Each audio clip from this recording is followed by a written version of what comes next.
Letícia Ribeiro, eu sou do primeiro ano de Química do IFESP Campus Suzano. Bom, o Conversa sobre Aprendizado surgiu no começo do ano, uma ideia da professora Vanessa, e ela convidou algumas alunas para desenvolver ele juntamente com ela. Então, durante o decorrer do ano, a gente fez reuniões com alguns convidados sobre diversos temas que envolvem educação e aprendizagem. A gente tem uma página no Instagram falando sobre o projeto, no qual a gente pretende colocar alguns trechos das reuniões que a gente faz, que a gente já fez, textos sobre os temas das reuniões e afins. A gente também tem um canal no YouTube, que é junto com o projeto Pasquife, o jornal da escola, e o Spotify, que também é juntamente com o Pasquife. Depois eu peço para alguém deixar aqui no vídeo ou na descrição do vídeo os links para vocês poderem acessar direitinho. Exatamente. Bom dia, meu nome é Vanessa, sou professora do IFSP Campus Suzano, né? Como a Letícia disse, é um prazer muito grande fazer parte desse projeto. Gente, eu estava super ansiosa pelo tema de hoje, né? Porque eu acho que há muitas coisas que a gente precisa refletir e discutir sobre esse tema que é o papel da escola na nossa sociedade. Bom, primeiramente eu queria agradecer a presença de vocês por estarem se disponibilizando a estar aqui. E agora eu vou apresentar a nossa primeira convidada, a professora Fernanda. Bom, a professora Fernanda Elia Sacarelli Salgueiro atualmente é professora substituta no IFSP Campus Suzano. Ela é doutoranda em Filosofia pela USP, mestre em História Social pela USP também. Advogada, ela possui graduação em Direito pela PUC, São Paulo, e em Filosofia pela USP, curso por meio do qual realizou um intercâmbio para a Universidade de Paris. Bom dia, Fernanda. Tudo bem? Bom dia, gente. Tudo bem por aqui? E aí? Bom, eu vou apresentar aqui o nosso segundo convidado, que é o professor Zaqueu Vieira Oliveira. Atualmente, ele é professor visitante da UNILA, Universidade Federal da Integração Latino-Americana, sediada na do Iguaçu, Paraná.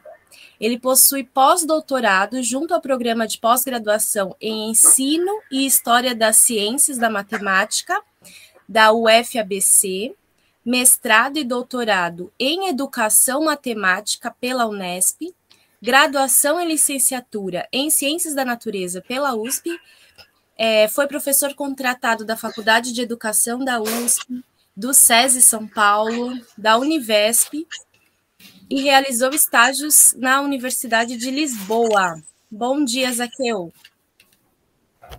Bom dia, Vanessa. Bom dia, Fernanda. Bom dia, Letícia. Muito obrigado pelo convite. Bom, eu conheço o professor Zaqueu há algum tempo, né? Não vou revelar aqui, tá, Zaqueu, quantos anos? Desde a época da graduação, né? Não precisa. Não precisa. É um grande amigo, né? Tenho muita admiração pelo trabalho que o Zaqueu desenvolve, o envolvimento que ele tem com a área da educação, né? O cuidado na formação de professores, né? Nas pesquisas dele. A professora Fernanda também, é muito bom estar te recebendo aqui. Ela é minha colega aqui no IFSP Campus Suzano. Ela tem uma visão bastante crítica, né, a respeito da escola, desses assuntos relacionados à educação, assim como o professor Zaqueu também. Então, essa conversa vai ser bem legal. Vamos já para a primeira pergunta, tá? Eu queria que essa pergunta vocês dois respondessem, aí vocês decidem quem começa. Pergunta é a seguinte: nesse período de pandemia, né, que nós vivemos, muitas coisas aconteceram. Por um lado, tudo isso evidenciou a importância do conhecimento, né, da educação, para que as pessoas tomem decisões diante de situações complexas, né, como as que enfrentamos. Mas, por outro lado, a pandemia também impediu que os estudantes do Brasil inteiro, né, até do mundo, frequentassem a escola presencialmente, e que também nos fez perceber muitos aspectos da importância que a escola tem em nossa sociedade. E aí eu queria saber de vocês que novas percepções ou reflexões sobre a importância da escola foram despertadas nesse período pandêmico. Essa pergunta, Vanessa, ela perpassa várias questões, né? E ela não é uma questão simples da gente responder. Mas a partir daquilo que eu tenho trabalhado, eu queria pensar com vocês que o momento que a gente vive, né, de pandemia, para que a sociedade compreenda tudo o que está acontecendo e como que ela tem que lidar com os acontecimentos, ela precisa ter um conhecimento básico de algumas questões científicas e matemáticas, mas não só, né, históricas também, né, de diversos aspectos, né. Então, quando se fala numa pandemia, será que as pessoas sabem o significado da própria palavra pandemia? O que isso implica? Né? Quando a gente falou que essa pandemia é causada, né, por um vírus novo, será que as pessoas sabem o que é um vírus e o que ele como ele afeta o nosso corpo? Né? Depois de um tempo, a gente começa a, né, no âmbito científico, no âmbito das pesquisas, a desenvolver vacinas. As pessoas sabem qual é a função da vacina, como que ela age no nosso corpo para nos proteger de uma doença, né? Mas no momento mais crítico da pandemia, quando a gente não tinha as vacinas, a gente lidava com uma série de números, né? Taxa de infectados, gráficos que nos mostravam a evolução da quantidade de mortes, da quantidade de casos. As pessoas entendiam aqueles gráficos, as pessoas entendiam as ideias ligadas, por exemplo, ao tal achatamento da curva. Bom, estou colocando esse monte de questionamentos para dizer que a escola tem, sim, um papel muito importante, e num momento como esse, a gente percebe que conhecimentos científicos e matemáticos, vou tentar reduzir aqui a minha fala a essas áreas de conhecimento, que esses conhecimentos que a gente aprende na escola, eles não são fictícios, abstratos, né, conhecimentos que não têm conexão com a realidade. Na verdade, num momento como esse, a gente percebe como eles têm uma conexão clara, né, óbvia, com aquilo que a gente vive. Claro, não são todos os conteúdos da disciplina de matemática ou das disciplinas de ciências que vão ter um impacto tão grande na nossa vida. Alguns conteúdos realmente, né, estão mais apartados do nosso cotidiano, mas boa parte dos conteúdos que a gente aprende, né, tem sim uma conexão com a realidade. Eu acho que um momento como esse mostra a importância da escola no desenvolvimento de um pensamento crítico e reflexivo na sociedade, né, para saber lidar com momentos como esse, que é um momento, né, de crise sanitária, né. Então, como que eu lido aqui em casa, como que eu lido com a minha família, mas também como que eu tenho que lidar com essas questões de forma mais geral, né, na minha cidade, no meu país ou no mundo todo, porque qualquer ação minha individual também tem um impacto, né, naquilo que é mais global. Então a minha resposta vai nesse sentido, né, que um momento como esse nos faz pensar que a escola tem realmente uma importância muito grande na nossa sociedade, né, pelo menos no que diz respeito aos conteúdos que a gente aprende, isso ficou bem claro, bem demonstrado. É isso. Eu queria complementar o que o professor Zaqueu disse, abordando essa questão por um outro aspecto também, que eu acho que esse aspecto que o professor Zaqueu mencionou, ele é muito importante. Acho que isso ficou, realmente, a gente percebeu isso, né, a importância da educação nesse período para a ciência, mas eu queria falar também de um outro aspecto que partindo da ideia de que a gente é uma sociedade escolarizada, né, e que a escola é uma instituição. Isso significa que ela é uma instituição como outras instituições que nós temos, que desempenha uma série de papéis na nossa sociedade, né? Ela tem uma série de missões, vamos dizer assim, né? E aí eu acho que nesse período pandêmico, o funcionamento dessa instituição foi muito alterado. E a gente percebeu, talvez de uma forma que talvez a gente já soubesse, mas acho que a ruptura desse momento produziu uma certa, vamos dizer, ressaltou algo que a gente, na normalização do dia a dia, a gente deixava de ver, que é não só a importância fundamental da escola como um elemento de socialização para esses jovens, né? A necessidade que nós temos uns dos outros, e para essa fase, e aí essa necessidade para nós adultos, mas para adolescentes, acho que isso fica ainda mais claro, porque eles estão passando por um processo de socialização muito mais intenso.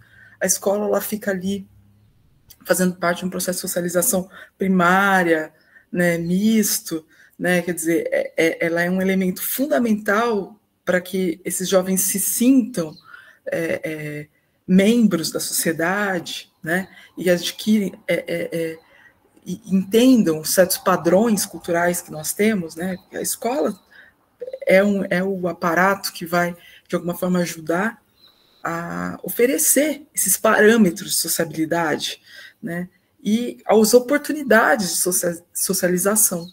Então, eu acho que esse momento,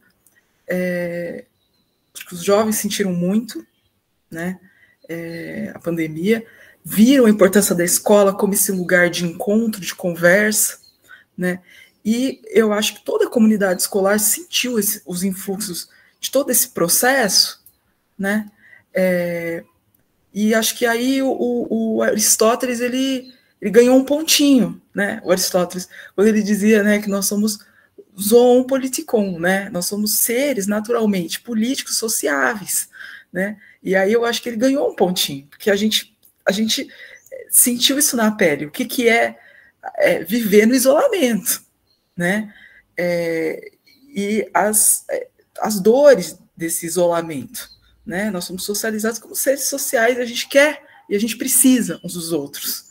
E eu acho que também uma outra coisa que aconteceu é que a gente percebeu que é muito difícil realizar o que nós entendemos como educação nesse modelo que foi, de uma certa forma, imposto por necessidade para nós nesse processo.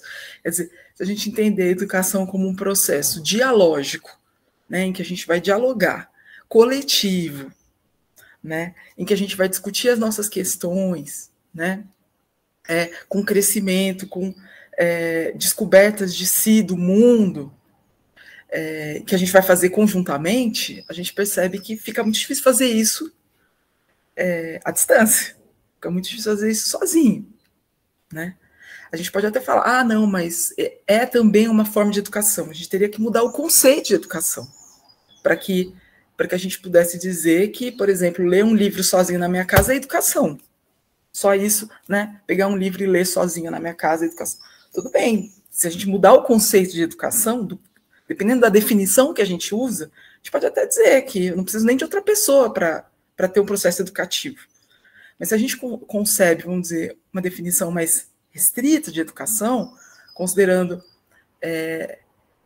que ela envolve pessoas de gerações diferentes, que a gente vai falar de um conhecimento acumulado, né, uma série de coisas que a gente pode conversar mais para frente, a gente vai ver que a gente precisa de olho no olho para isso acontecer, né? Então, eu acho que tudo isso mostrou a centralidade da escola para a vida social.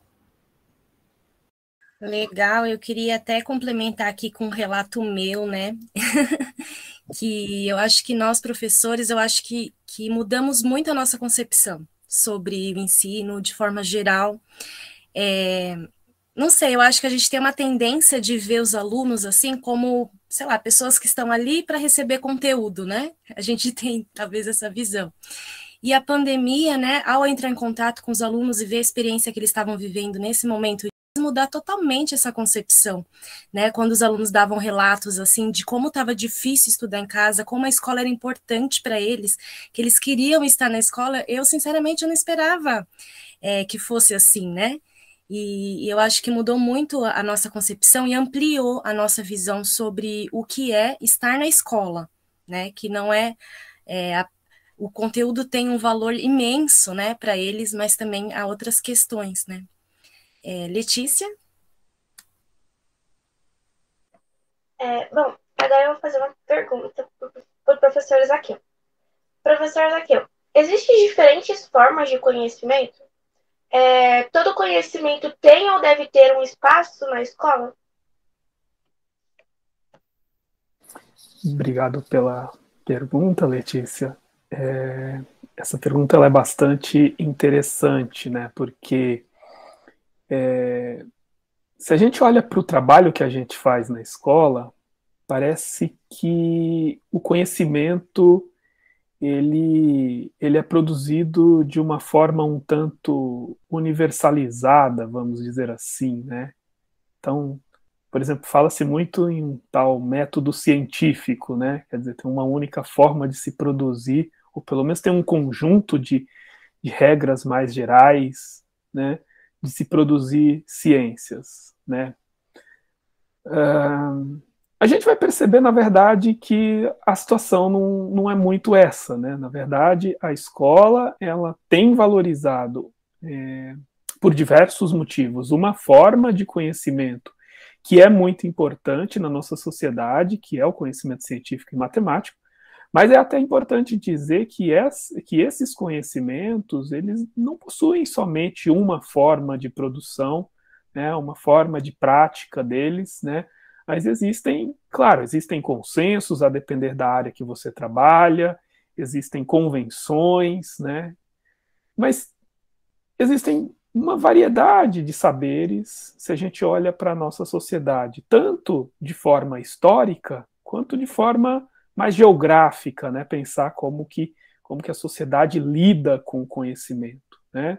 Então, se a gente, né, pensa, por exemplo, nas sociedades indígenas, né, e existe um grupo muito grande né, de culturas distintas que viveram em realidades distintas, isso só para tomar como um exemplo, a gente vai perceber que há diferentes formas de lidar com os saberes sobre a natureza, por exemplo, né?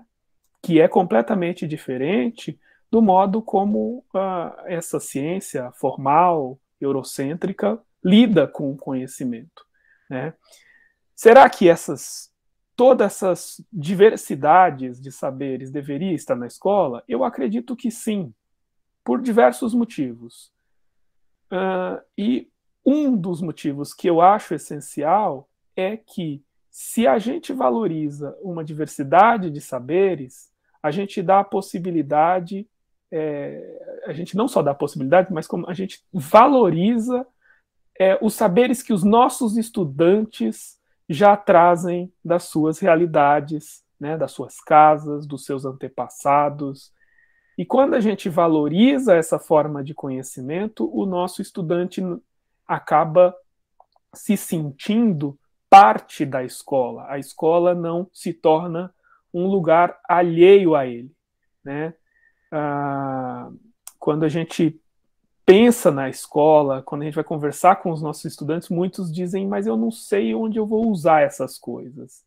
E muitas vezes, né, esses conteúdos que a gente aprende na escola são também relacionados às coisas que os nossos estudantes fazem. Tem um livro já relativamente antigo, que se chama Na Vida 10, na Escola Zero, Terezinha Carraer, David Carraer e Ana Lúcia Schliemann, que eles fizeram uma pesquisa no fim da década de 80, né? Letícia, você não era nascida nessa época, e esse livro os autores mostram, né, uma realidade bastante complicada, mas de estudantes, né, de classe baixa, cujos pais trabalhavam na feira, hortifruti, né, eles trabalhavam com vendas, com comércio. E esses estudantes jovens, de 8 a 12 anos ali, né, que são sujeitos da pesquisa, eles acabavam ajudando os pais em alguns momentos do dia, né, no trabalho que os pais faziam. E nessa realidade, os estudantes conseguiam fazer soma, subtração, multiplicação, divisão, né? Mas quando eles chegavam na escola, a realidade era outra, eles não conseguiam operar, eles não conseguiam dominar e entender a função dos algoritmos apresentados na escola. Então, será que, né, o que se coloca aqui como questão é, será que se a gente valorizasse esses saberes, né, que são marginalizados, mas que são sim saberes, são formas de produção de conhecimento, afinal, esses estudantes estavam usando essas operações no seu dia a dia e estavam lidando muito bem com o comércio. A pesquisa mostra isso a partir de dados estatísticos, assim, perto de 100% dos problemas que se apresentavam ali, na realidade da feira, eles resolviam, por mais complexos que fossem as contas que eles tinham que executar. Enquanto na realidade escolar, esse número diminuía muito, né? O resultado, vamos dizer assim, a eficácia, né? O resultado positivo, né? Diminuía bastante. Então, talvez a escola precise sim valorizar essa diversidade de conhecimentos como forma de aproveitar, né? Como forma de mostrar para os estudantes que existem diferentes formas de produção de conhecimento, que aquilo que ele usa é válido, mas que pode ser de outra forma. Por exemplo, nesse exemplo que eu estou trazendo, os algoritmos têm uma função muito importante. Você imagina, tem determinadas operações que é muito difícil fazer mentalmente ou usando, sei lá, os dedos, né? Então, o algoritmo facilita determinadas operações. Então, tem um valor isso. Mas se eu não consigo mostrar esse valor, né, eu acabo afastando os estudantes.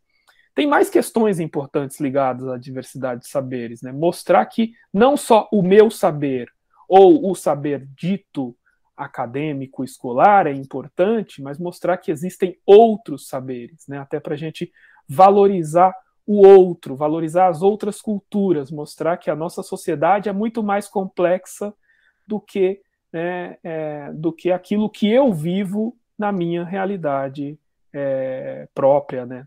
Então, eu acho que a minha resposta vai um pouco mais nesse sentido. E na matemática eu percebo que isso é bem forte, assim, né? De desprezar os saberes, digamos, do cotidiano. Essa semana eu fui ajudar uma aluna numa questão que envolvia razão e proporção.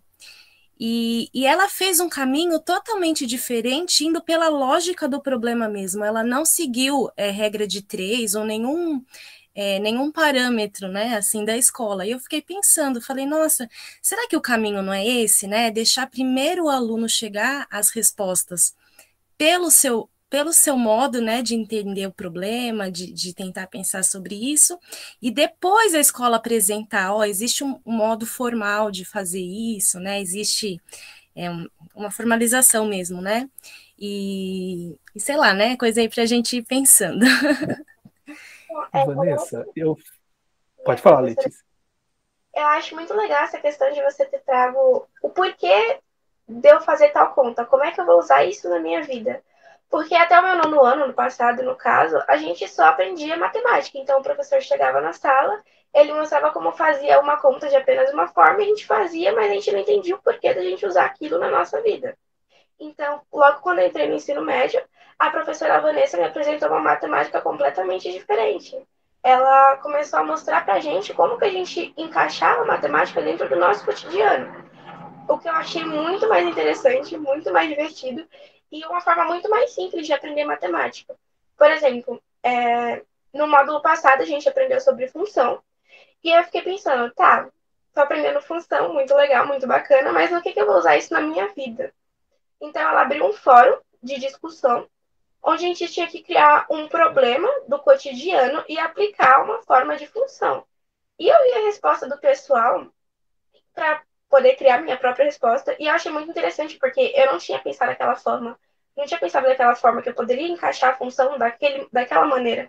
Então, assim, a matemática, ela não tem apenas uma vertente. Ela é muito ampla.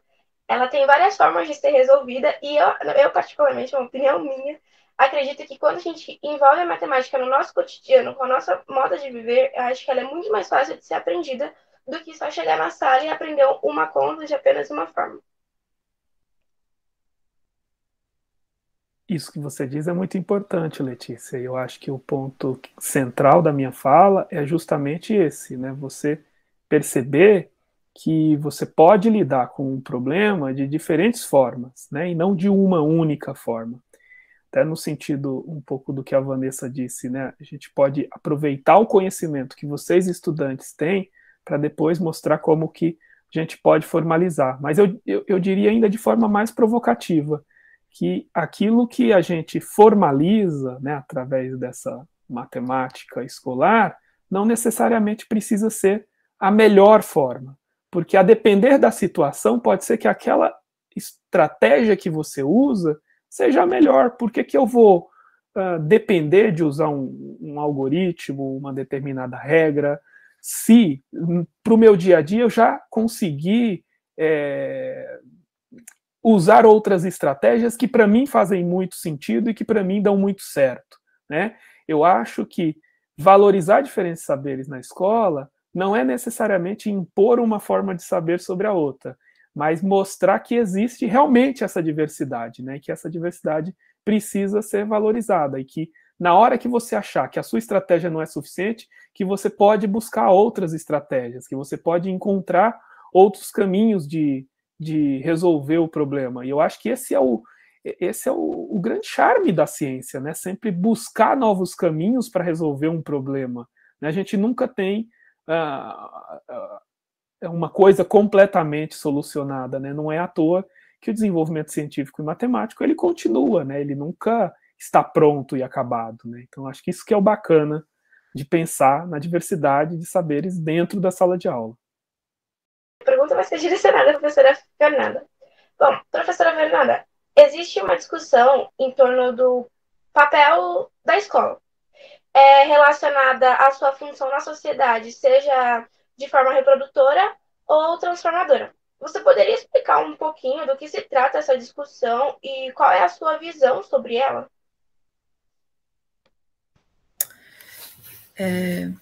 Legal. Obrigada, Letícia, pela pergunta. Então, existe essa discussão, existem algumas teorias que vão ser, às vezes, descritivas, e às vezes elas vão ser teorias que vão propor novas formas da gente pensar a educação e da gente praticar e da gente pensar que tipo de educação a gente quer, né? Então, tem teorias que elas tentam descrever como as coisas funcionam e outras que tentam apontar como as coisas deveriam funcionar ou poderiam funcionar, né? E eu acho que uma coisa importante, eu vou falar um pouquinho de algumas dessas teorias, mas eu acho que uma coisa muito importante a gente pensar é assim, a escola, é muito fácil para a escola, falando, já que você perguntou da minha opinião, né, com a minha visão sobre isso, né, acho que é muito fácil para a escola, muitas vezes, reproduzir algumas desigualdades sociais, né, acho que é mais fácil a escola reproduzir do que romper. E aí acho que é por isso que é importante ter conversas como essa e fazer reflexões e a gente ter um ambiente escolar muito vivo, né? Pensar sobre as nossas práticas e rever as nossas práticas e tentar, né, pensar também a educação de uma forma ampla, porque eu acho que a gente pensar uma educação transformadora, ela demanda que a gente realmente tome uma posição diante da escola.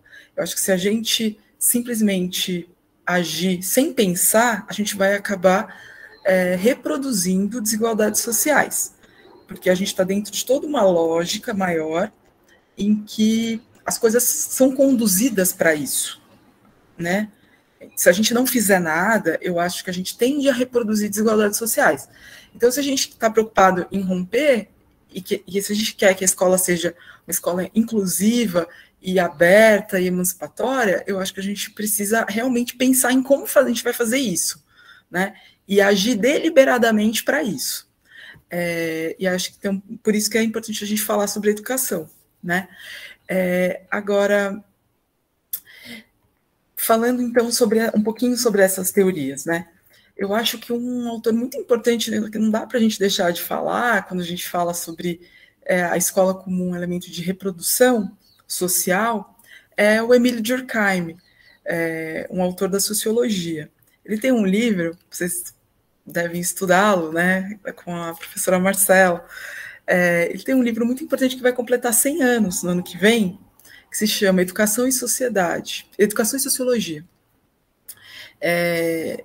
O Durkheim, nesse livro, ele vai dizer uma coisa que o professor Zaqueu estava comentando agora há pouco, né, que a educação ela é uma prática e é um fenômeno de natureza cultural e de natureza social, né? Então, a educação ela não é alguma coisa de universal, né? Ela tem, às vezes, a gente fala e a gente faz educação pensando muitas vezes numa universalidade, como se tudo fosse objetivo, como se não houvesse nenhum tipo de escolha que a gente faça, de conteúdos, de meio, como a gente vai ensinar, de objetivos da educação, quem que ensina, quem aprende. A gente, às vezes, fala da educação como se isso tudo fosse objetivo e universal, como se não houvesse nenhum tipo de escolha nisso, né? E, na verdade, a educação é um fenômeno cultural, social, que envolve escolhas e que envolve, vamos dizer, contornos culturais. Então, o que é a educação para o povo ateniense, lá no século V, né, é muito diferente da educação para o próprio povo espartano naquela época, como é diferente para os japoneses hoje e para nós aqui. Então, cada povo, cada cultura vai determinar o que é a educação, né, e como se dá a educação, né? Mas, se a gente for partir da definição que o Durkheim dá, que eu acho que é uma educação que é uma definição que tem muito sentido para nós, na nossa sociedade, no nosso tipo de sociedade industrial, etc. Ele diz o seguinte, eu peguei aqui a definição dele, desse livro, ele diz assim, a educação é a ação exercida pelas gerações adultas sobre aquelas que ainda não estão maduras para a vida social. Ela tem como objetivo suscitar e desenvolver na criança um certo número de estados físicos, intelectuais e morais exigidos tanto pelo conjunto da sociedade política quanto pelo meio específico ao qual ela está destinada em particular, né? Então, a gente percebe que a educação ela é fundamental para a socialização das crianças e dos adolescentes na nossa sociedade. E o que é a socialização?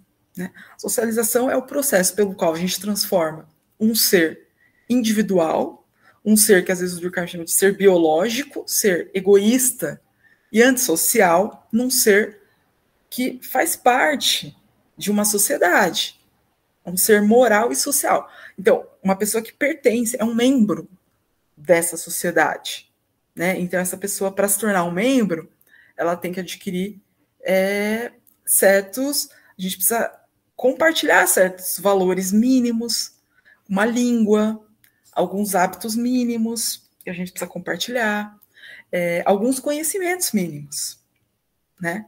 E a escola é uma dessas instituições de socialização que vão transformar esse ser num ser que faz parte dessa sociedade, integrado nessa sociedade, né? Então, a escola ela vai atuar para conseguir reproduzir essa sociedade.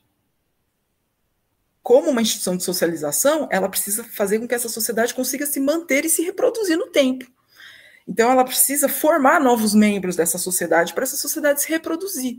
Então, a escola, nesse sentido, ela vai ser um agente de reprodução social, porque ela vai precisar manter as coisas como as coisas são.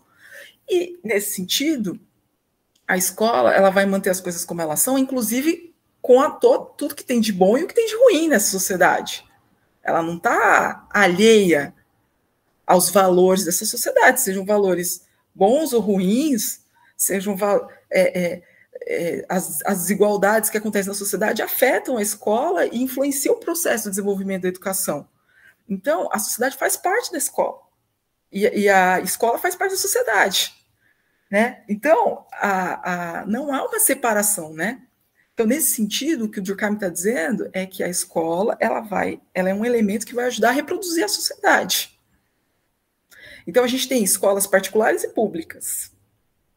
A gente tem dentro das escolas particulares as que são muito caras e as que são baratas. Quem que acessa as escolas mais caras? Quem que acessa as escolas mais baratas? Dentro das escolas públicas, a gente tem algumas que são escolas que têm um processo seletivo para entrar. Outras não têm processo seletivo para entrar. Isso traça perfis desses estudantes. Isso traça alguns, entre aspas, tá? Entre aspas, destinos sociais. Né? A escola está ajudando a reproduzir algumas diferenças, algumas desigualdades que existem na sociedade. Né? Então, nesse sentido, né? E isso, a gente está falando da nossa cultura, mas como eu disse, a educação para outros povos, ela tem outros significados. Você pega povos indígenas, né? Às vezes não tem escola, né? Então, a educação é compreendida de outras formas. Na nossa sociedade, a educação ela tem esse caráter intergeracional, né? E ela também vai ajudar a reproduzir essa sociedade com tudo isso. Então, uma coisa que eu queria, só para concluir essa parte da reprodução, que eu estou falando bastante já, que eu queria dizer é assim, a gente precisa pensar assim, a escola, quando a gente pensa para que ela vai servir, a gente está pensando numa política pedagógica, né? Então, o momento quando a gente tem as formulações das políticas educacionais, esses momentos eles são muito importantes, porque a gente está definindo que tipo de sociedade a gente quer ser, né? E no momento em que a gente aplica essas políticas educacionais, também a gente faz isso, né? Tudo bem, veio essa política para mim, tem esse modelo, mas o que desse modelo eu quero reproduzir ou não? Né? O quanto que esse modelo está reproduzindo uma sociedade que eu quero que se mantenha ou não. Vamos pensar, por exemplo, né? Por exemplo, um discurso sobre o racismo, por exemplo. A gente teve o Dia da Consciência Negra, né? A escola pode ser um agente de reprodução dos discursos racistas, ou ela pode ser um agente de transformação disso, né? E aí, a gente precisa pensar que escola que a gente quer. Tem alguma teoria que vai falar sobre a escola como transformadora? A gente tem também algumas teorias, né? Eu queria só falar de uma pessoa, que é o Paulo Freire. Né? O Paulo Freire é um pedagogo brasileiro, super importante, está sendo homenageado, né? Está completando 100 anos. Seu nascimento, e o Paulo Freire, ele é um autor que vai pensar a escola para a transformação social. Então, a gente tem uma oportunidade na escola de reproduzir, se a gente não pensar em nada, se a gente só fizer as coisas como são, a gente pode transformar, né? E aí eu acho que aí a escola pode ser um agente para romper com esses ciclos que são dados. Agora, a questão é assim, como a gente vai fazer isso? Né? A gente precisa saber como que acontece essa reprodução para poder romper com ela. Tem um autor muito importante que vai analisar como se dá essa reprodução hoje em dia, que é o Pierre Bourdieu. Ele escreve na década de 70, mais ou menos. Tem um livro dele com um outro sociólogo chamado Jean-Claude Passeron, que se chama A Reprodução. E ele vai analisar como se dá isso. E muito dessa reprodução se dá, como diz o professor Zaqueu, pela escolha do currículo, né? Que tipo de saber a gente valoriza, que tipo de saber a gente não valoriza, como a gente transmite esse saber, o que a gente exige. A gente, às vezes, exige que o estudante já tenha uma linguagem que a gente não ensinou. Não tem um currículo oculto, né? E a gente cobra uma coisa que a gente não ensina. E a gente valoriza quem já traz isso de casa. E aí, assim, quem já tem um conhecimento que é transmitido pela família, quem tem esse capital cultural familiar, tem vantagem sobre quem vem de uma família que tem outro tipo de bagagem cultural. E a escola vai ser um elemento que vai selecionar a partir de um parâmetro único.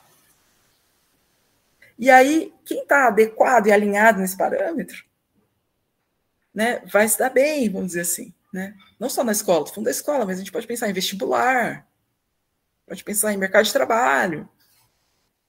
E quem tem as famílias que têm outro tipo de bagagem cultural, que não são valorizadas por esses padrões, vão estar em desvantagem. E aí, como é que a gente, então, está reproduzindo essas desigualdades novamente, né? Então, para a gente romper, a gente precisa olhar para isso e pensar que tipo de escola a gente quer, que tipo de universidade a gente quer. Mas é isso, eu já falei muito, gente.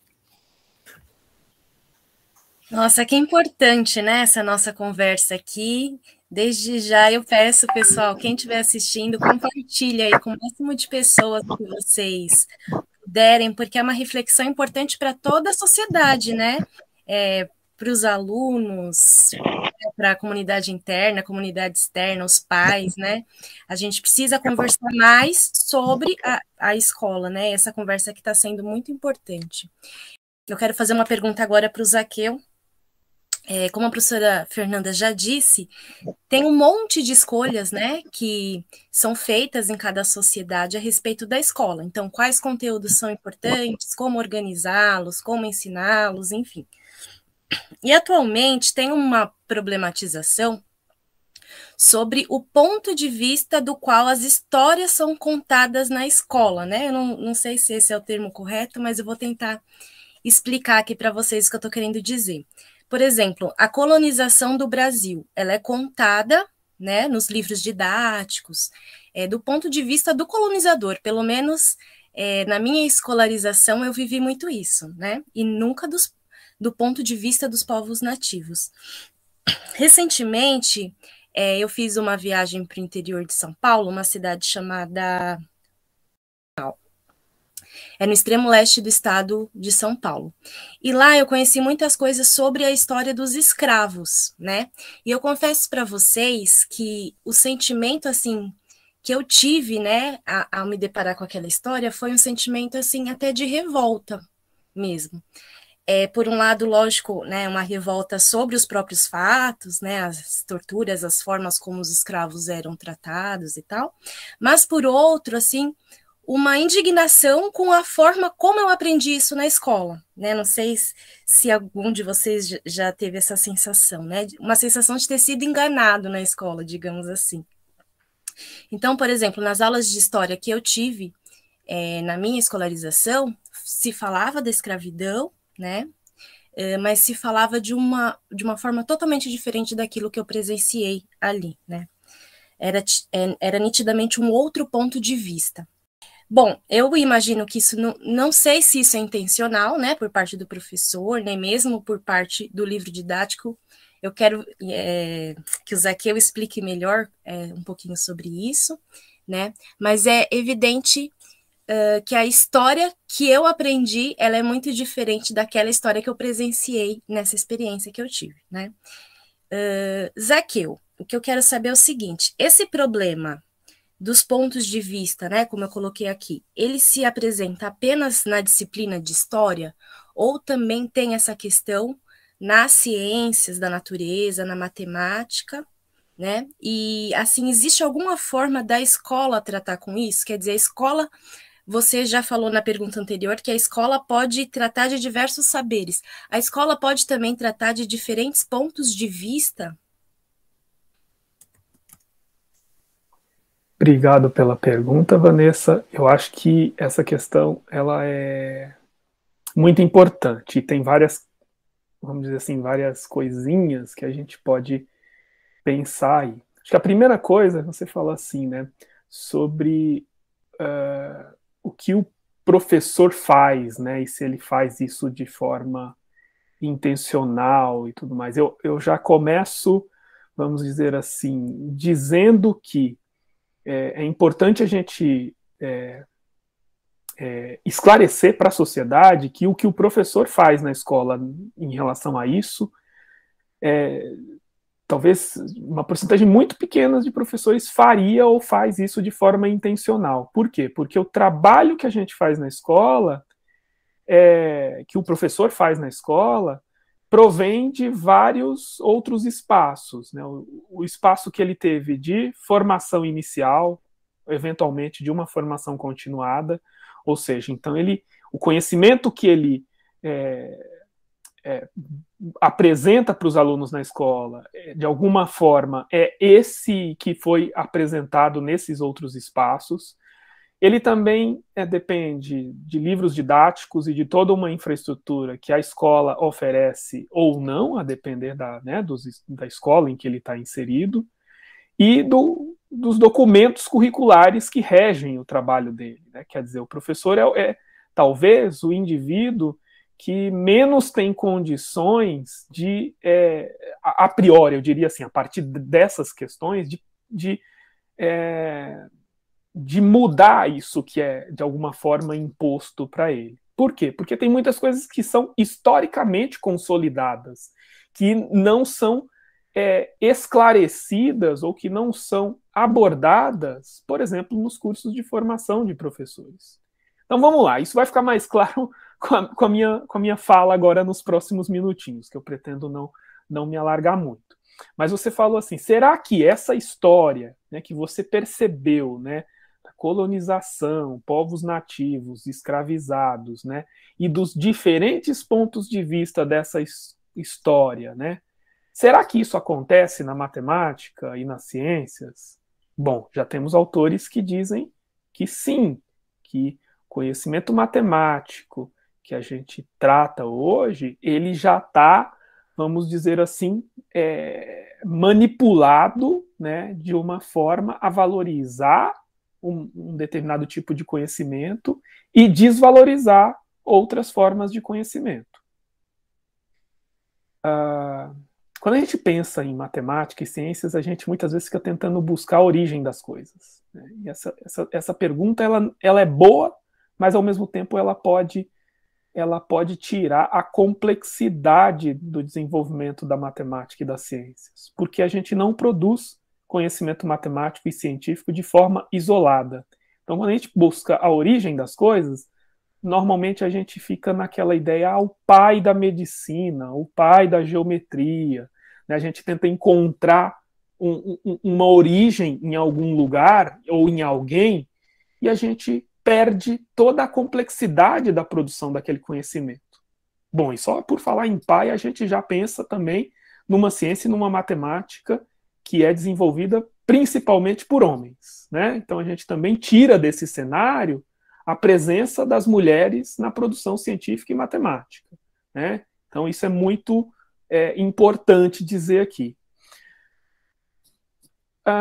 Quando a gente pensa em origem, muito do que nos contam hoje é que o berço das ciências da matemática é na Grécia Antiga. Será que é isso mesmo? Né?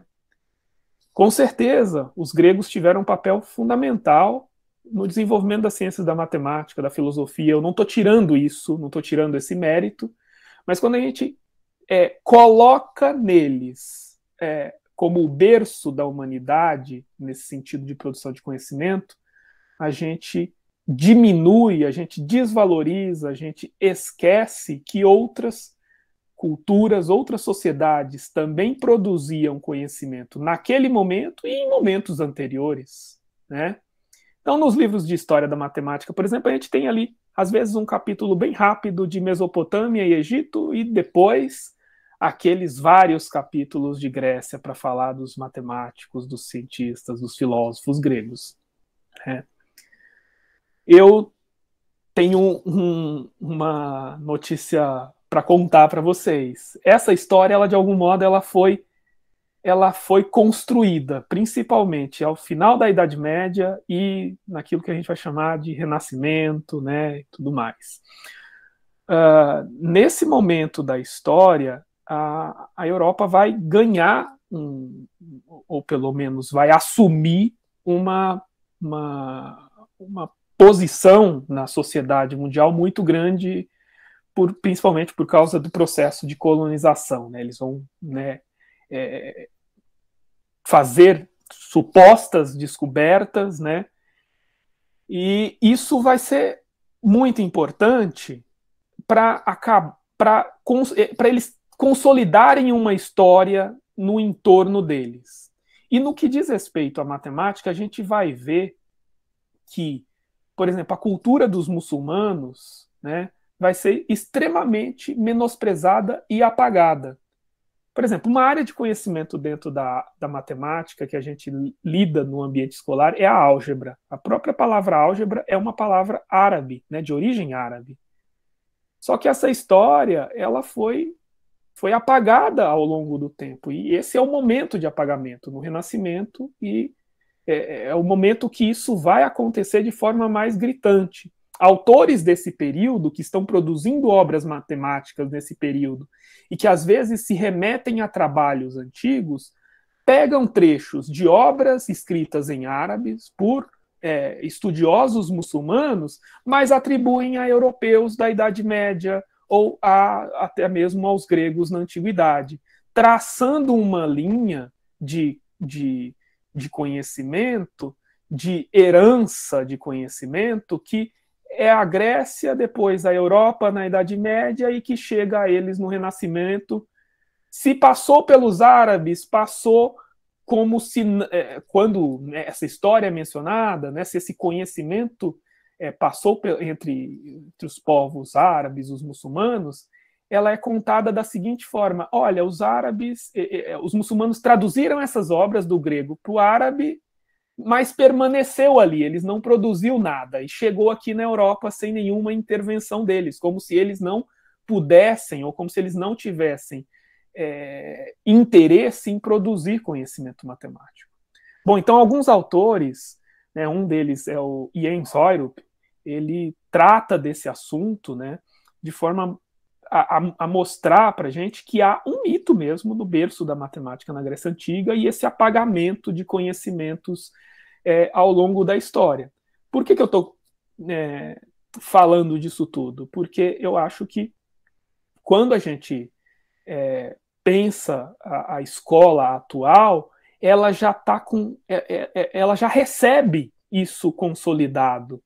Então é muito difícil para o professor querer fazer diferente, porque muita coisa foi apagada e não está escrito, não tá trabalhado nos cursos de formação. Então a gente tem que mudar isso, mas essa mudança ela não é uma mudança simples. Veja, hoje, assim, nesses últimos 40, 50 anos, é que aumentam a quantidade de pesquisas em história das ciências, em história da matemática. É muito mais recente que pesquisadores, vamos dizer assim, europeus, começam a lidar com textos escritos nessas línguas, por exemplo, no árabe, né? Então, isso é um trabalho muito mais recente, e a gente está começando a perceber essas coisas agora, né? Descobrindo esses plágios, vamos dizer assim, né? Copiar, ou pelo menos transmitir um conhecimento produzido por um povo, mas dando crédito a outro, né? Então, essas coisas estão sendo percebidas agora. E vamos imaginar nos povos indígenas, que muitos não tinham escrita, né? Então, a escrita é a fonte que a gente usa, né, para consultar essas histórias. Quando não tem essa fonte escrita, o trabalho do historiador é muito mais difícil de ser feito. Ele pode ser feito de outras formas, né? Estão aí os arqueólogos, os antropólogos, né, que nos mostram outras formas de traçar esses caminhos históricos, mas ainda assim não é simples. Mas a gente precisa ficar muito atento, né? Por exemplo, é muito interessante olhar, e aqui só um exemplo, por exemplo, para os Palicures, que é um povo indígena que vive na região noroeste do Amapá e uma região mais ao sul da Guiana Francesa. Eles possuem um sistema de numeração extremamente complexo e interessante, né? Mas que, veja, se não se a gente não faz as pesquisas, se a gente não dialoga com essa cultura, né? Como que a gente tem a possibilidade de trazer isso para a escola? Quer dizer, então acho que é nesse caminho a gente vai precisar traçar esses caminhos de diálogo, a gente vai precisar ainda de muita pesquisa e num outro momento a gente vai precisar rever os nossos currículos na formação de professores e rever os nossos currículos escolares, né, valorizando esses diferentes pontos de vista, como você falou. Um dos temas que eu já acho que é muito mais factível de trabalhar foi quando eu falei da presença das mulheres na matemática, né? Hoje a gente já tem uma quantidade de trabalho sobre mulheres na matemática, mulheres na ciência, e a gente, claro, a gente precisa tomar cuidado. Alguns trabalhos são muito, eu diria, muito curiosos. Eles mostram a presença das mulheres quase como uma curiosidade, quando não como uma anedota. Eu não acho que esse é o ponto que a gente precisa levar para a escola. A gente precisa levar para a escola o seguinte: a gente precisa pensar, por exemplo, por que até hoje a presença de mulheres na matemática ainda é pequena. Isso é uma história, isso está ligado à nossa história, né? E as poucas mulheres que em outros momentos produziram conhecimento matemático, como é que elas estavam, como é que elas se inseriram nesse ambiente? A gente tem uma série de exemplos de mulheres que, para entrar na universidade no século XVIII ou XIX, por exemplo, as primeiras que adentram ao universo, a esse universo que é tipicamente machista, sofrem uma série de preconceitos, uma série de represálias, né? Tem casos de mulheres que acabaram entrando porque o pai era alguém que estava naquele ambiente, né? Mas ela ainda assim acabou sofrendo as consequências disso. A gente tem casos de mulheres que conseguiram concluir seus estudos, mas depois, ao voltar para trabalhar, não recebiam salários, né? Quer dizer, a gente precisa contar essa história, a gente precisa explicitar como que isso se consolida, né?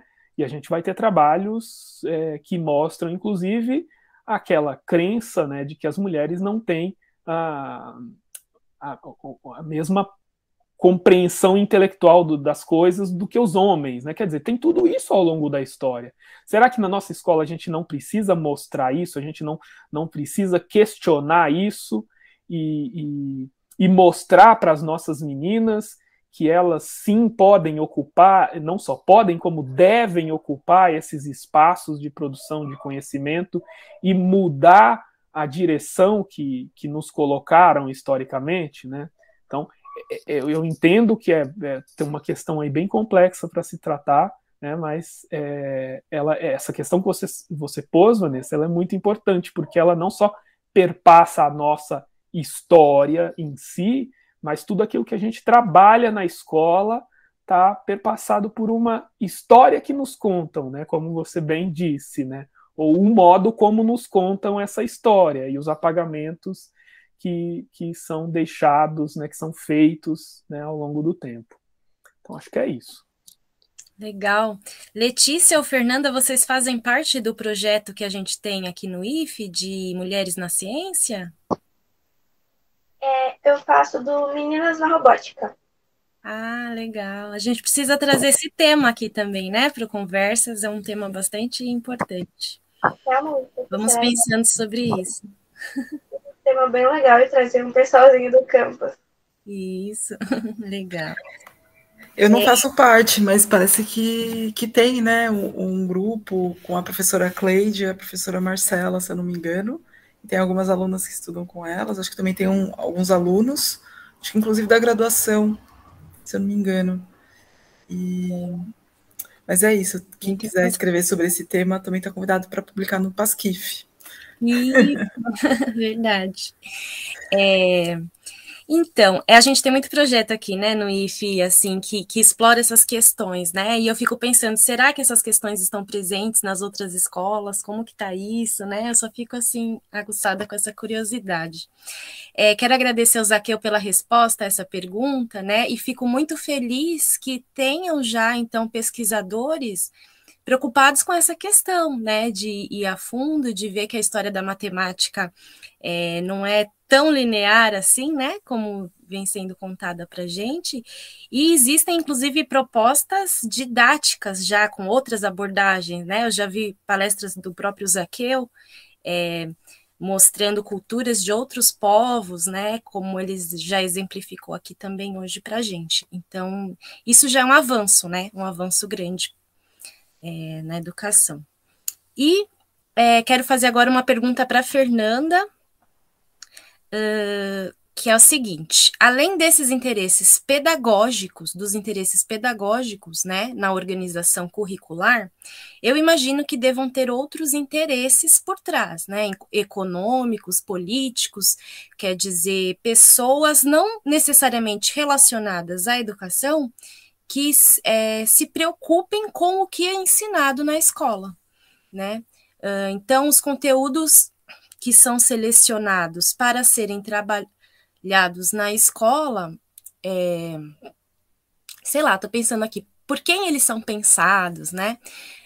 O Brasil atualmente está passando por uma reforma curricular, né, com a implementação da BNCC, eu acho que todos já ouviram em algum momento falar, né, da Base Nacional Curricular Comum.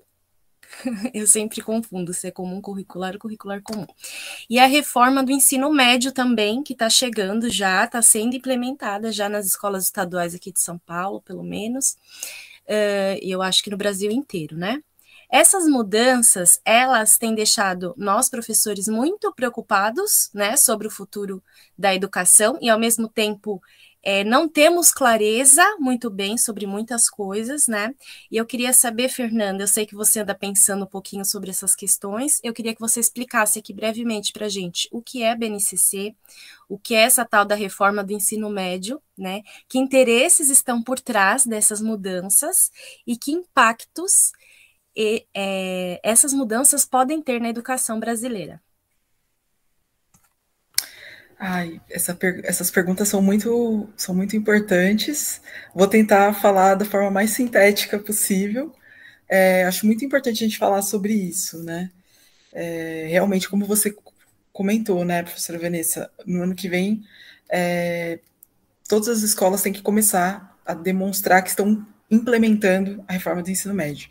Pode ser que essa reforma não esteja completamente implementada, mas existem algumas fases de implementação mínimas que precisam começar a ser cumpridas já a partir do ano que vem.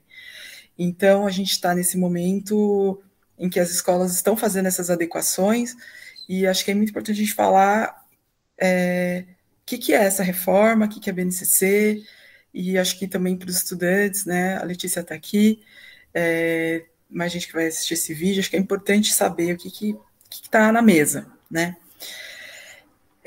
Bom, fazendo um histórico assim bem breve, tá?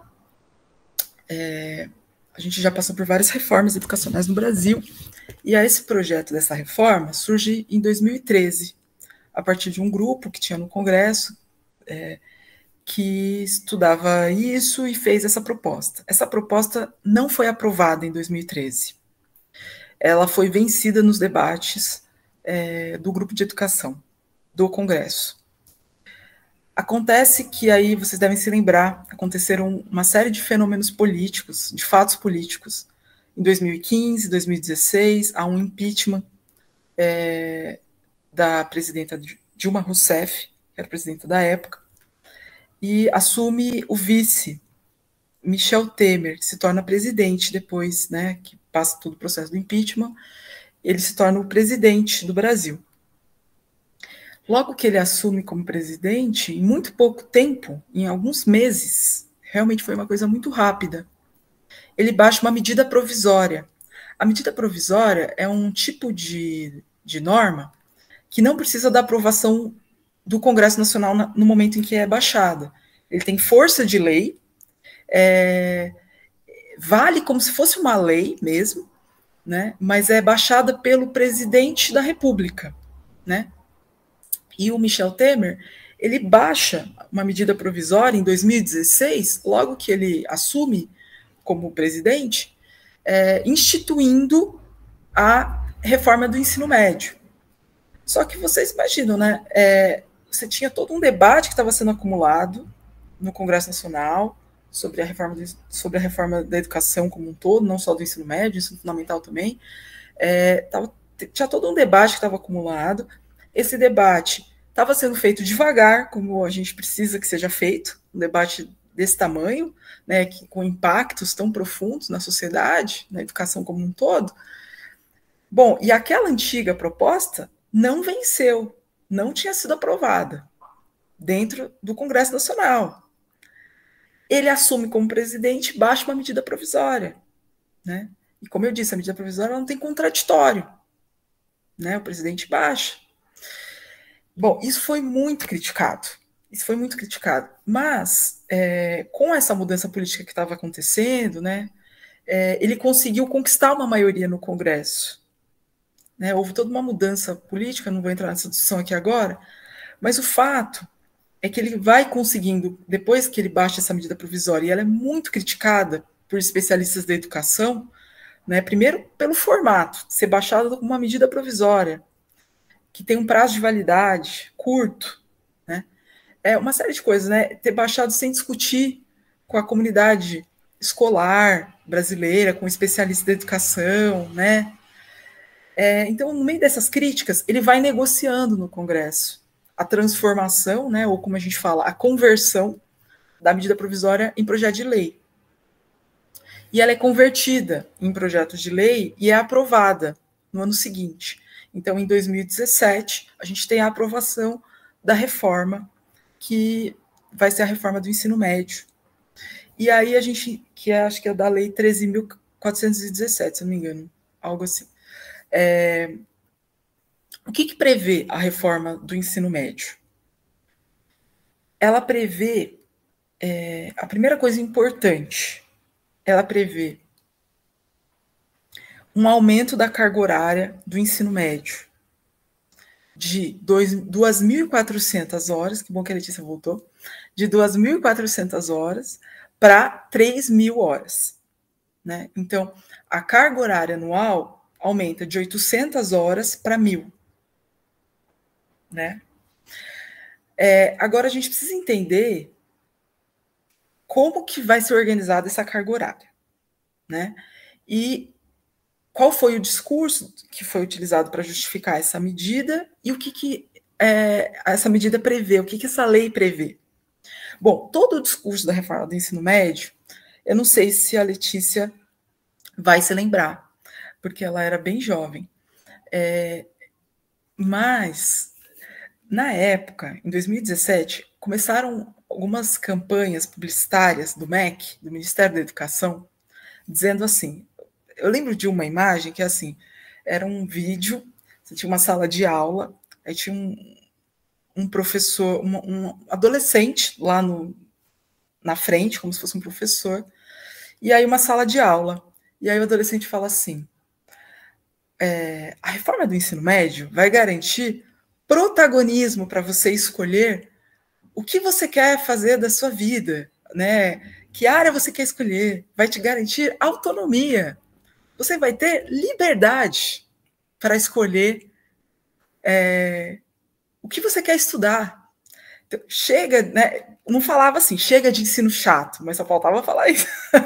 Chega desse ensino chato, vamos fazer uma coisa muito legal, vamos escolher o que a gente quer para o ensino médio, né? E aí passava toda uma impressão de que o jovem ele escolheu o que ele ia estudar, né? De que o jovem ia ter autonomia para escolher o que ele queria estudar. E ele ia ser protagonista da sua vida, com 15 anos de idade. Aí, o que aconteceu? Vamos olhar o que foi aprovado, porque esse foi o discurso publicitário para conseguir consentimento, né, social. Né? Mas vamos ver, se a gente olhar para a lei, o que a lei diz? A lei não dá esse poder para o jovem. Tá? Ela não dá esse poder para o jovem. Vamos olhar o que a lei diz. Então, o que foi aprovado? A lei prevê que, a partir dessa reforma, você vai ter essa Base Nacional Comum Curricular, que é a BNCC. E o que é a BNCC? A BNCC é uma política curricular que vai definir qual é essa formação geral básica para os estudantes, né? Só que essa BNCC, ela não vai só definir o que é essa formação geral básica, ela define o currículo. E ela vai definir o currículo, a BNCC está definindo o currículo desde a educação infantil até a graduação. Como que a BNCC está definindo o currículo da graduação? Porque ela vai definir o que vai ser a formação dos professores de ensino superior que vão estar adequados a essa nova visão de ensino médio e de educação fundamental, de ensino básico, vamos dizer. A BNCC, ela, segundo essa lei, ela só vai, que essa formação comum, que é a formação que vai ser comum para todos os estudantes do Brasil, ela só pode ter, no máximo, uma carga horária de 1.800 horas.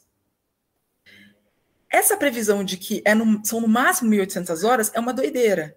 Desculpa falar assim, mas é uma loucura isso. Porque ela prevê só o máximo de carga horária da formação comum. Ela não prevê o mínimo.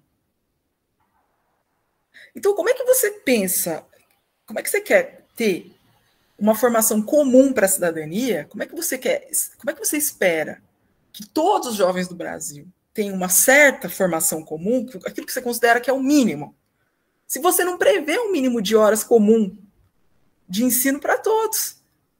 Vai ficar para cada sistema de ensino definir o que é o mínimo de horas da Base Nacional Comum Curricular. E o máximo são 1.800 horas. Máximo. Né? Então, isso aí é uma doideira. Né? Então, quer dizer, no máximo 60%. Né? E o restante? E as outras horas? Né? E todo o restante de horas, que vai ser preenchido com o quê? Se não vai ser formação comum? Vão ser os itinerários formativos. Né? O que são esses itinerários formativos? Os itinerários formativos são 5 áreas que a reforma prevê. E aí, essas áreas são compostas por quê? Ciências da natureza, matemática, ciências humanas e sociais aplicadas, linguagens e ensino técnico profissionalizante. São esses 5 itinerários formativos. Então, além desses 5 itinerários formativos que vão complementar as horas da BNCC, também tem os temas transversais. Aí entra discussão sobre algumas coisas muito interessantes, sobre discussão sobre discriminações, etc., mas entra empreendedorismo, entra uma série de coisas nesses temas transversais aí. Tá, então é assim que vai ser composta a carga horária desse ensino médio. O que entra na BNCC? A BNCC, ela passou por dentro dessa reforma, ela deixa de ter componentes curriculares, ela não tem mais disciplina. A BNCC é organizada por áreas, são 4 áreas do conhecimento. No ensino médio, né, Fernanda? No ensino médio. São 4 áreas do conhecimento. Ciências da natureza, matemática, ciências humanas e sociais aplicadas e linguagens. Aí alguém pode falar, nossa, mas é legal não ter mais componente curricular, né? A gente fica mais interdisciplinar, parece muito bacana isso. Mas o que acontece? Vamos olhar para o que isso significa. Você não vai ter mais uma formação de um especialista. Qualquer pessoa que tenha qualquer formação dentro daquela área vai ser responsável por toda a área, por todo o conhecimento daquela área. Isso é uma forma de lidar, sem precisar fazer investimento em educação, com o fato de que, peguei aqui um dado recente, uma forma de lidar com o fato de que, segundo o Censo Escolar de 2019, 40% dos professores que lecionam hoje, né, se lecionavam em 2019, que lecionavam em 2019 nas escolas, davam aulas de disciplinas em que eles não tinham nenhuma formação. 40%. Os alunos estavam tendo aula com professores que não eram formados nas áreas em que eles davam aula. Então, essa reforma, ela passa um pano em cima disso. Por quê? Você fala assim, é da mesma grande área do conhecimento? Eu penso, por exemplo, a minha grande área é ciências humanas e sociais aplicadas. né? Eu sou formada em filosofia, eu até fiz uma formação em ciências sociais. Agora, imagina, eu dando aula de história, eu dando aula de geografia, eu vou poder dar aula de tudo. Eu vou ter que abranger todos os conteúdos.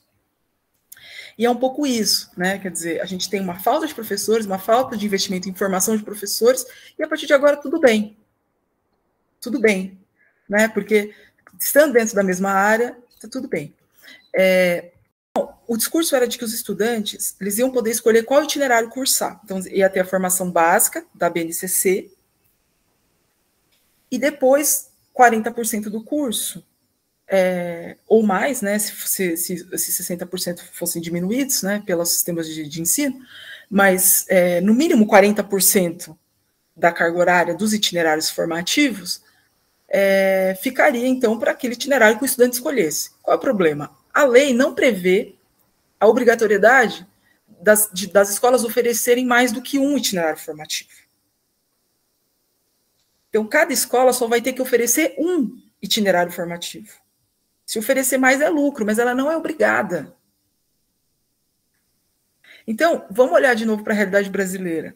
A gente tem uma realidade que 55% dos municípios do Brasil só tem uma escola de ensino médio.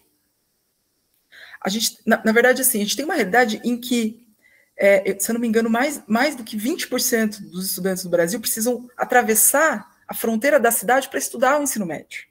Eles não têm escola onde eles moram. E a escola mais próxima, muitas vezes, ela é aquela escola em 3 turnos. Já tem todos os horários lotados de aula. Porque ela tem que dar conta dos munícipes e dos estudantes das outras cidades do entorno. Ela tem aula em todos os períodos. Aí você tem um aumento da carga horária. A lei não prevê nenhum tipo de investimento, de financiamento, de implementação dessa reforma. Deixa tudo para os sistemas de ensino eles resolverem problema de financiamento, de como vai ser implementado. Mas a reforma fala assim, não, mas as secretarias de ensino vão poder fazer convênios com instituições privadas. E a reforma vem acompanhada por um aumento na porcentagem, no limite, de carga horária de ensino à distância, dentro do ensino médio. O ensino médio agora, 20% da carga horária do ensino médio pode ser à distância. Isso não é só para a pandemia, isso foi aprovado antes da pandemia. 20% do ensino médio pode ser à distância, para o ensino regular, e para o noturno, 30% pode ser à distância, e para o EJA, 80% pode ser EAD. 80%. Isso vem de antes da pandemia. E isso tem que ter, então a gente tem que entender como um todo. Então a gente tem autorização para convênios com instituições privadas, liberação do EAD, e não tem previsão de financiamento, de fonte de financiamento para implementar esse aumento de carga horária. E para ter contratação e para ter concurso. Essa reforma também é aprovada naquele ano de 2017, quando o Michel Temer assume. Logo também nesses meses seguintes, vem essa reforma do ensino médio junto com mais 3 reformas. A reforma trabalhista, a lei de terceirizações, a reforma da aposentadoria e a lei do teto de gastos, a PEC do teto de gastos, a emenda constitucional 95, que congela por 20 anos o financiamento da educação. Então, como é que você aprova uma reforma do ensino médio prevendo aumento de carga horária, prevendo que vai precisar contratar mais professor, prevendo que você deveria ter aumento de quantidade de sala de aula, se você quer aumentar de 2.400 horas de carga horária para 3.000, e as escolas estão com 3 turnos cheios, em mais de 30% das cidades do Brasil, como é que você vai aumentar a carga horária dessas escolas? Você não tem mais horário, não tem mais turno disponível? Não tem mais sala de aula? Né? Se você não prevê financiamento. E aí a solução para isso só pode ser esse artigo que foi inserido agora na LDB, por essa reforma, que fala em convênios com instituições privadas e ensino à distância. Então, o que está por trás dessa reforma? O que está por trás desse aumento da carga horária? O que está por trás do ensino à distância? Está por trás dos itinerários formativos em que o aluno dizia-se que o aluno ia poder escolher, mas, na verdade, em muitas escolas ele só vai ter a opção de cursar um itinerário formativo, que é o itinerário que vai estar disponível ali, porque não vai ter dinheiro para contratar professor para oferecer 5 itinerários formativos numa escola. Não vai ter sala de aula para ter 5 itinerários formativos numa escola. Então, muitas escolas vão começar a ter só um itinerário formativo, né? O que está por trás disso, então, é essa precarização do ensino, o repasse de dinheiro público para instituições privadas de ensino à distância, o financiamento de instituições de educação privadas que, para que façam esse convênio com as instituições públicas, basta que elas tenham um certificado de... como é que está previsto aqui? Deixa eu pegar certinho aqui. Como é que está previsto aqui? Artigo 36 da LDB, parágrafo 11º, parágrafo 11. Para efeito de cumprimento das exigências curriculares do ensino médio, para o cumprimento das exigências curriculares do ensino médio, então já está prevendo que não vai dar para cumprir com congelamento de financiamento de educação, já está prevendo. Para conseguir cumprir, os sistemas de ensino poderão reconhecer competências e firmar convênios com instituições de educação à distância com notório reconhecimento. E quais são as formas de comprovação? Quando você olha aqui os incisos, o que precisa comprovar para ter notório reconhecimento? Você vê que essa instituição, as pessoas dessa instituição podem apenas ter sido formadas por outras instituições de educação à distância. Elas não precisam ter nenhum tipo de... Não precisa ter pós-graduação, sabe? Demonstração prática de que ela consegue oferecer o serviço. Só isso. É o primeiro inciso. Demonstração prática de que ela dá conta de fazer isso. Então, então, assim, eu acho que a gente está caminhando... Essa reforma ela vai precarizar o ensino da educação pública, a meu ver. Ela vai vulnerabilizar o projeto de uma formação cidadã comum para os estudantes do Brasil.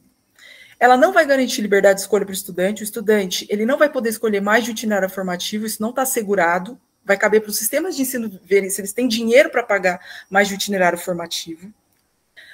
Muitas escolas, às vezes, você vai ter um estudante que ele é vocacionado para biologia, mas só vai ter um outro itinerário formativo que está sendo oferecido ali para complementar a carga horária. Então, você vai ter estudantes que vão ser obrigados a cursar uma carga horária imensa de certas áreas do conhecimento muito concentradas, sem ter uma formação maior em áreas, talvez para as quais eles teriam mais vocacionado. Então, você vai ter, na verdade, um achatamento, uma redução das oportunidades para esses estudantes.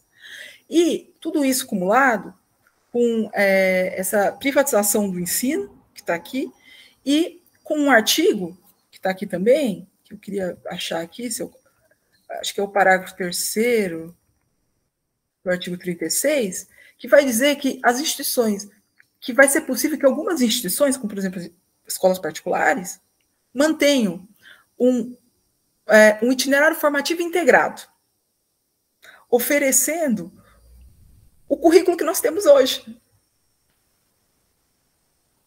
Então, o que essa reforma vai fazer? Ela vai manter alguns estudantes que vão estudar em escolas de elite, eles vão poder ter todas as oportunidades que eles têm hoje.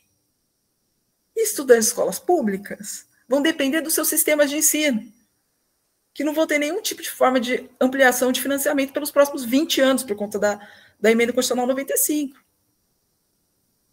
E vão ter que implementar ainda um aumento da carga horária. Então, é isso. Não sei se eu falei de um jeito muito confuso, gente, mas... Ô, Fernanda, e pode ser que tenham interesses particulares por trás também dessas aprovações, né? Pessoas que se beneficiem e por isso aprovam uma lei desse tipo, porque eu fico só pensando, né? Que interesses são esses, né? Que estão por trás dessa aprovação tão repentina como você narrou aqui pra gente. É uma aprovação que foi feita a toque de caixa, sem uma discussão profunda, né? Que retoma esse projeto de 2013, que tinha sido barrado, que não tinha sido aprovado, né? E que foi aprovada com audiências públicas em que praticamente, se a gente olhar em termos proporcionais, especialistas da educação, professores, comunidades escolares, foram muito pouco ouvidas em relação a empresas de educação e as empresas de AD. E, curiosamente, algumas das pesquisas que embasaram essa reforma e esse projeto, nessa última onda que veio dessa tentativa de aprovar essa reforma, né, essas pesquisas foram feitas por institutos que fazem parte de grandes conglomerados que contêm empresas de AD. Então, são conglomerados privados, tem uma empresa que faz pesquisa de educação e a outra vende AD. E algumas dessas pesquisas foram feitas por grupos desses conglomerados. Quer dizer, para embasar a necessidade de ter ensino à distância, para embasar a necessidade de ampliar a carga horária desse jeito, sem financiamento. Então, quer dizer, você vê que a coisa foi muito amarrada, né, para beneficiar esses grupos, que a gente vê que agora, segundo uma pesquisa que saiu do INEP, né, que é o mesmo instituto que organiza o Enem, né, o INEP, em 2019, fez uma pesquisa que comprovou que houve um aumento de 497% da quantidade de empresas de EAD entre 2009 e 2019. Né? Então, é esse o cenário. Agora, em 2019, agora o MEC liberou também 40% da carga horária das graduações das federais também para o EAD. 40%. E no final de 2018 foi 40% da carga horária para as instituições privadas de ensino superior. A nossa preocupação, como você disse, é sempre com o ensino público, né? Porque a escola particular vai dar um jeito de atender da melhor forma possível, tem uma lógica ali, né, de mercado que vai atender da melhor forma aí os alunos, as famílias, mas é a escola pública, né, que é a nossa preocupação nesse momento. Por exemplo, a professora Fernanda estava falando sobre essa reforma. Era uma reforma na qual eu já tinha conhecimento, porque a minha mãe, ela trabalha em escola também, ela é agente de organização, e ela já me explicou um pouquinho sobre essa reforma, e eu particularmente acho que ela vai prejudicar muito o ensino público, porque eu tenho para mim que a educação em si, em grande parte, ela é muito elitizada. Então, quem estuda em escolas particulares de grandes nomes, tá beleza. Vai estar tranquilo, vai ter uma educação ainda de qualidade, mas a escola pública, a escola estadual, ela vai sofrer um grande impacto e, no meu ponto de vista, não é um impacto positivo, porque vai privar as pessoas de ter um ensino assim de qualidade. Então, vai cortar uma grande parte de matérias na quais alunos deveriam se aprofundar e vai deixar tudo mais junto e misturado. Então, eu acho que não vai ser algo positivo. E a professora também falou um pouquinho sobre aquela questão da propaganda. Então, esse golpe, eu vou chamar de golpe publicitário, mas eu não sei, na verdade, se esse é o termo correto. Mas eu acho que foi basicamente isso, porque na propaganda dizia que o aluno ia ter uma autonomia estudantil e ele poderia escolher de fato o que ele iria estudar, quando, na verdade, a lei não diz isso, não permite isso. Então, foi meio que uma propaganda enganosa e os alunos se iludiram achando que ia ter um ensino legal, um ensino de qualidade, iria ter autonomia, quando, na verdade, ele não vai ter autonomia. Bom, agora a gente vai para as perguntas que foram feitas pelos alunos do campus. Porém, eu vou pedir para vocês se aprofundarem apenas em uma pergunta, porque as demais perguntas, elas já foram, de certa forma, respondidas durante a nossa conversa. Então, eu vou ler elas, apenas para vocês terem um conhecimento de quais perguntas são, e para os alunos lembrarem quais perguntas foram feitas, terem em mente quais perguntas foram feitas, e poder achar essas respostas no decorrer do vídeo em si. Então, a primeira pergunta é: como a educação interfere na sociedade e qual é o papel da escola na sociedade contemporânea? A segunda pergunta é: qual é o papel da escola no processo de socialização? A socialização também é aprendizado e o porquê disso? E o processo de socialização nas escolas estimula o pensamento crítico e a autonomia dos estudantes? A terceira pergunta é: o que é a educação para a sociedade? Qual a importância da escola na formação do cidadão? E a escola/educação influencia em nossas decisões sociais? Então, essas perguntas já foram respondidas de várias maneiras diferentes, de pontos de vista diferentes por vocês dois. Então, vamos para a terceira pergunta, que a professora Fernanda, ela até fez um comentário sobre, mas eu acho que tem como a gente se aprofundar mais e eu acho que ela é bem importante. Então, vamos lá. Quarta e última pergunta para a gente encerrar com chave de ouro De que modo o Paulo Freire está relacionado ao tema de hoje?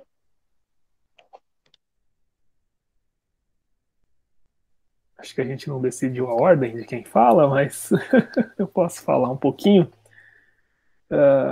Bom, como a Fernanda mencionou agora há pouco, né, esse ano a gente comemora o centenário de nascimento do Paulo Freire, que é um grande nome, né, grande pensador, né, da educação, não só da educação, né, mas pelo menos para o que nos interessa aqui, né, para dizer que ele é um grande pensador da educação aqui no cenário brasileiro.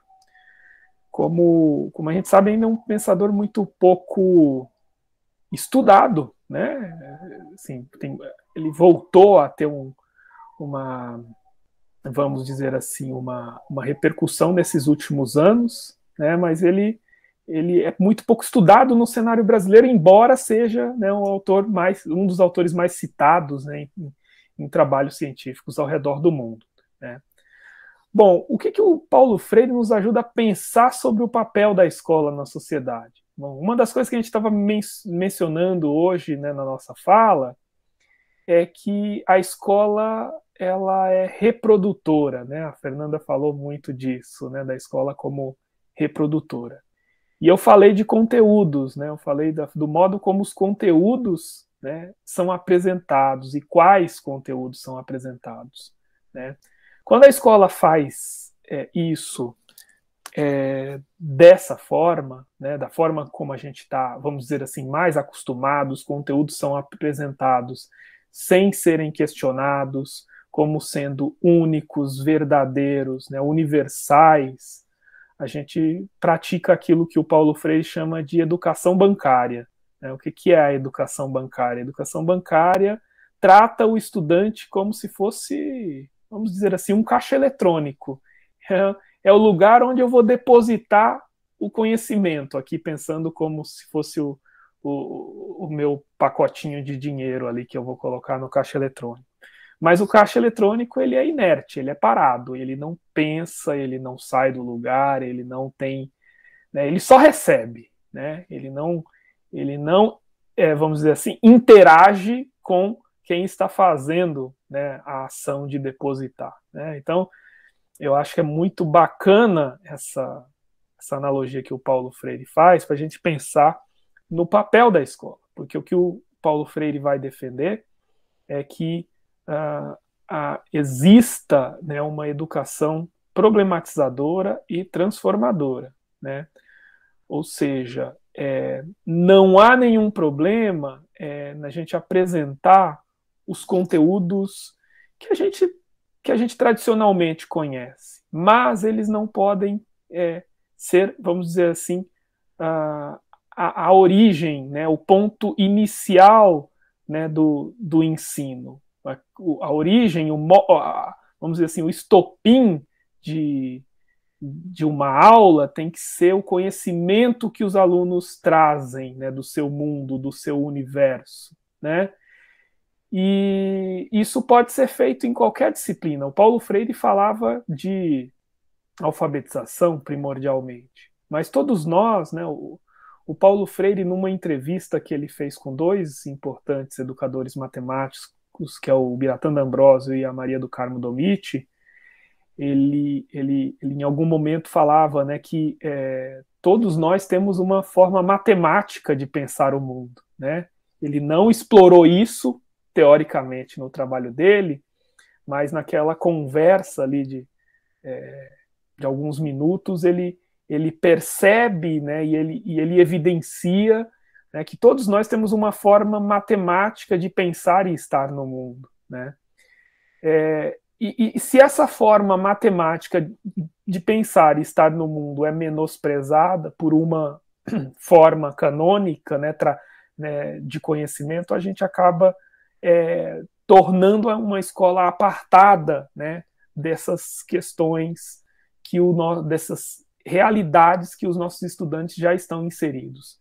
Então, a escola, na visão do Paulo Freire, é essa, que precisa partir dos conhecimentos que os nossos estudantes têm, fazê-los refletir sobre essa realidade, mostrar possibilidades para quê? Para que os nossos estudantes tenham condições de se inserir na sociedade, mas não só num sentido reflexivo, mas também ativo, né, buscando uma transformação na nossa sociedade. A gente falou hoje aqui, né, a Fernanda falou de uma forma muito bacana, né, sobre os impactos da reforma do ensino médio.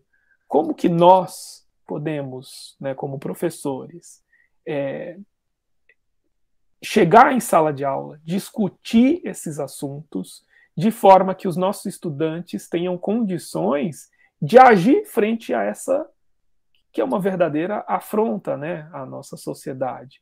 E não só esse a gente está falando de um ponto, mas a gente, né, outras questões. Que outras questões os nossos estudantes lidam no dia a dia deles? Pode ser falta de saneamento básico, pode ser a fome, pode ser questões mais globais, como a questão as questões climáticas que a gente tem tanto discutido. Como que os nossos estudantes podem não só refletir, mas agir em sociedade, né, para modificação e transformação da nossa realidade, né? Então, acho que o Paulo Freire é essa figura, né? Eu acho que é por isso que ele é tão questionado, né? Porque quem está no poder não quer ver a sociedade questionando aquilo que vai, de alguma forma, diminuir o poder que ela tem, né? Então, daí o Paulo Freire acaba sendo atacado, né? Então é essa a minha contribuição aqui para pensar essa pergunta que com certeza a gente teria aqui que passar também horas discutindo, né? Vou fazer um comentário bem breve para a gente encerrar. Eu acho que a educação, a Marilena Chauí, minha professora de filosofia, ela dizia que o processo educacional, para ele funcionar, ele precisa ter um vazio, né? O professor, ele não pode sentar no trono, né? Esse lugar do saber, ele precisa permanecer vazio, porque ele é um lugar para ser apropriado por todos, né? Eu acho que a forma como ela concebe, né? Quer dizer, a ideia do mestre, né? É uma ideia. O mestre, quando a gente pensa naquela pessoa a quem a gente se submete, e a gente sempre acha que tem razão, que a gente nunca questiona, que a gente aceita o que diz como se fosse um dogma, né? Essa ideia ela não convém muito para o processo educacional, né? Porque o processo educacional ele é questionador, ele é problematizador, ele é crítico, cabe a divergência respeitosa, né? Cabe um aprendizado sobre como a gente se coloca, o argumento. E eu acho que o que o Paulo Freire fala vai muito nessa direção, né? E aí eu acho que a educação que ela se faz desse modo, a educação que é educadora mesmo, né? Ela é empoderadora, ela cria sujeitos de direitos, né? Ela cria cidadãos, né? E cidadãos que também vão estar nesse percurso, nesse caminho com o saber, né? Então, eu acho que o Paulo Freire falava muito disso, e eu acho que eu sinto que a gente compartilha um pouco dessa concepção, né? Que a gente acredita, eu acredito muito nisso, né? Bom, última pergunta agora, Zaqueu. Gente, eu não tenho nem palavras para agradecer vocês, assim, essa conversa foi muito rica mesmo, né? E muito proveitosa. Eu aprendi muita coisa. Você aprendeu alguma coisa, Letícia? Nossa, demais. Muita coisa. Muito legal, né? Eu também estou aprendendo. Quero fazer ainda uma última pergunta. E aí vocês já respondem e já fazem as considerações finais de vocês, tá bom? E se quiserem deixar algum contato, e-mail, para alguém entrar em contato com vocês, vocês podem deixar. Zaqueu, primeiramente, e depois a Fernanda. Dá para a gente ter algum otimismo com relação ao futuro da educação no nosso país? Bem aberta a pergunta e você pode escolher o caminho para responder e já fazer aí as considerações finais. Bom, Vanessa, essa pergunta, ela não é simples, novamente, assim como as outras. Mas jovens como a Letícia, que estão aqui, que está aqui conosco, mostra que a gente pode e vai e tem que ter muita esperança, né? Esses jovens, embora eles, né, vamos dizer assim, eles estão num contexto escolar ou num contexto universitário, num momento muito turbulento da nossa história, talvez o momento que nós três, eu, você e Fernanda, estivemos na graduação, fosse um pouco menos turbulento do que agora. Então, embora esses jovens estejam na escola ou na universidade nesse momento turbulento, eles também vivem um momento em que os questionamentos, o acesso à informação é também muito mais fácil do que alguns anos atrás. É claro que quando eu falo de acesso à informação, a gente também tem um cenário assustador, que é o cenário das fake news, mas eu não vou entrar nessa discussão aqui nesse momento. Mas só para dizer que esses jovens também têm acesso a coisas, né, a tecnologias que a gente não tinha alguns anos atrás, e isso os coloca os dá mais poder de fala, poder de atuação, né, do que a gente tinha algum tempo atrás, né? Não só um poder, vamos dizer assim, no sentido de reclamar, mas no sentido de fazer algo porque tem consciência de que algo os está prejudicando, consciência, né, clara a partir de eventos como esse que a gente está promovendo, né, de falas como essa que a gente está promovendo aqui, né? Então, acredito muito nesses jovens, eu acho que a gente pode ter, sim, muita esperança, né, no futuro da educação no Brasil, embora com certeza o caminho não vai ser tranquilo, vai ser bastante tortuoso, bastante esburacado, vai ser bastante difícil. Só para finalizar, né, então agradeço pelo convite, né, para participar aqui. Então, Vanessa, Letícia, muito obrigado por esse convite. Para mim foi muito bom poder conversar um pouquinho, né, com vocês sobre esses assuntos. Também agradeço a Fernanda, né, pelo diálogo aqui. Com certeza aprendi muito através da sua fala. Quem zaqueu.oliveira@unila.edu.br. Fiquem à vontade para me escrever e a gente continua esse diálogo em outros momentos, em outros espaços. Eu faço das palavras do professor Zaqueu as minhas. Concordo muito com o que ele disse agora. E então acho que vou querer terminar com também acho que o meu otimismo é porque eu acredito na comunidade escolar, né? Meu otimismo vem daí. Eu acredito nas estudantes, nos estudantes, nas professoras, nos professores, nas funcionárias de um modo geral, nas funcionárias. Eu acredito que tem muita gente que quer, que acredita no papel transformador da educação. Então, por isso eu sou otimista, né? E aí, então, quero terminar com aquele trechinho, lembrando aquele trechinho do Gonzaguinha. Eu acredito na rapaziada que segue em frente e segura o rojão.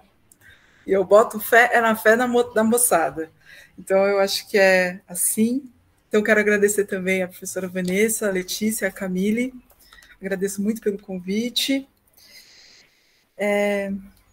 Meu contato é fernanda.salgueiro@usp.br. Então é isso, obrigada mesmo.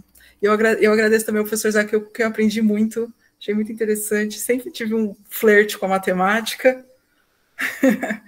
quase fiz física, gosto muito de matemática, então, muito legal conversar com vocês. Olha, revelações aqui no Conversas.